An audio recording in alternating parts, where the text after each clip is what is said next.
If I was to take a wild guess, you probably don't pay attention to the news.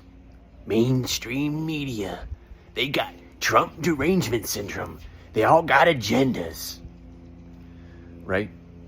You probably also think all politicians, they're all corrupted. Right? What else? There's so many stereotypes. You can't trust anything. You don't know what's true nowadays. Now, I'm not trying to make fun of people. That's not the goal. And just a quick side note, if you're a person who gets offended over everything, I mean, come on. What's life walking around on eggshells being a little fairy? Are you a Donald Trump? I expect society to be kind of like Donald Trump.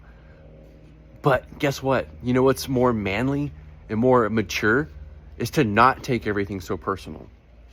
So I might talk in a way that you might get offended, but just remember, that's not the goal. The goal is to make you think. Okay? So again, most people I talk to don't pay attention to news.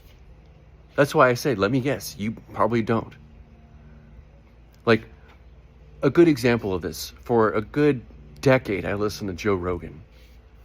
And I remember hearing him talk about listening to paying attention to the Johnny Depp Amber Heard trials. And I'm like, what a dumb thing to pay attention to, Joe Rogan, Mr. Manly Man.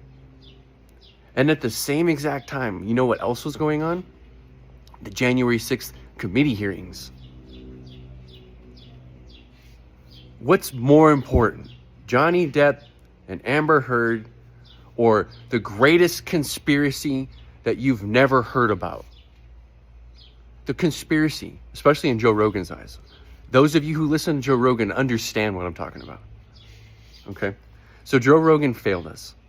And he failed us because he's got this thing called epistemic closure.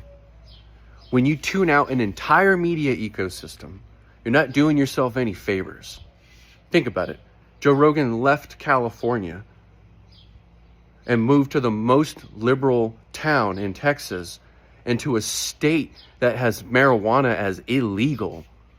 Come on, Joe. They brainwashed you. So, if the mainstream media is so brainwashed, I want you to think about the only office we all vote for. We all vote for the President of the United States. There's no other office. And there's no other political interest that we all share other than the office of the United States, like the president. Okay? So they don't have Trump derangement syndrome. The only people that do that are the ones that praise him.